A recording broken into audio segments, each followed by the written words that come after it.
Let's get more now on the coronavirus situation in New South Wales, which has prompted Queensland to tighten its border controls again. With all of the latest, our reporter Lara Hyams is in Bondi for us today, and Michael Rennie is at Brisbane Airport. Morning to you both. So, Lara, no more cases, fingers crossed so far, that we've heard overnight, but authorities are still really working hard to cover all the bases there.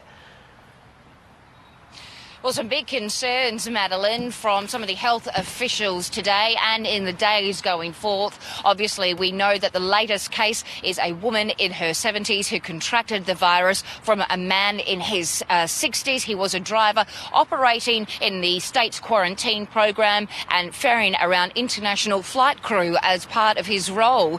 It had been listed yesterday that there were several exposure sites, about 10 also. That has now expanded. Let's have a look at some of those sites. The additional 5 have been added to that list. Northmead Bowling Club, Lorna Jane in Zetland, East Village Shopping Centre also in Zetland, the Health Emporium in Bondi and Harris Farm in Leichhardt. And just within the last hour, the ACT government has put out an alert saying that one of the COVID cases has visited several areas within the ACT. The details are on their website. They're urging people to remain vigilant.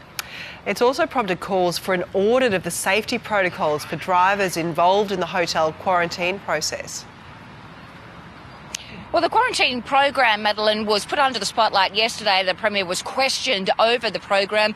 Gladys Berejiklian, who's the Premier of the state, said that all workers who had been working for the state, the New South Wales Health Department, had been vaccinated and that there was a strict regime surrounding testing, that being the saliva testing, where workers were required to present daily for that testing. Whether or not this particular individual had been doing that daily testing regime is still part of the investigation, even if he was wearing a mask, which is mandatory as part of the public health order, where those people working in that program are required to wear PPE. The Health Minister, Brad Hazzard, was questioned about it on the 7:30 last night. He said that he's expected to get the lawyers in on the matter. It's the unknown unknowns, and when it becomes an issue like this, well, we obviously have to review the whole circumstances. There has been a reluctance through National Cabinet to have mandatory testing, and I think that's been broadly understood. But it's certainly something which, as Health Minister here in New South Wales, we're now looking very closely at. So I've asked our lawyers to give us advice on that, and we'll be making some decisions shortly. OK, so foreshadowing potentially some changes. Let's go to you, Michael Rennie, in Brisbane. So up there, you're at the airport. The state government isn't taking any chances. It's got that new online travel declaration system.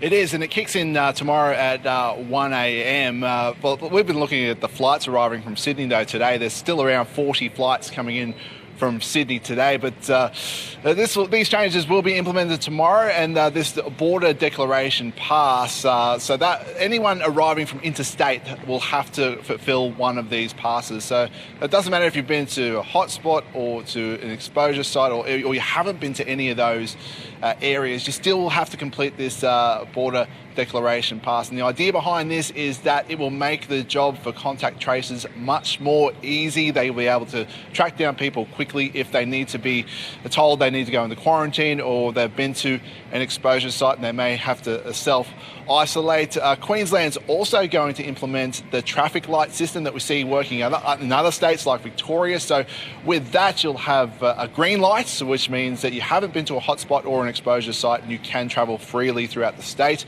Amber means you have been to an exposure site and there'll be some restrictions around what you can do. And red means that you will not be able to travel into Queensland at all. This comes as health authorities here, Mads, warn people not to travel into Sydney, and we've got school holidays coming up. They want people to reconsider their travel plans, because if you've been to any of those exposure sites in New South Wales, you will have to quarantine for 14 days. We've also seen the Melbourne hotspot declaration from Queensland extended for an extra 7 days, and authorities here are saying that they won't reconsider or consider easing those restrictions until Melbourne eases some of its current restrictions, Mads. Yes, lots of Victorians anxiously waiting to see if they're going to be able to head north for those school holidays in just a week. Michael and Lara, thank you very much.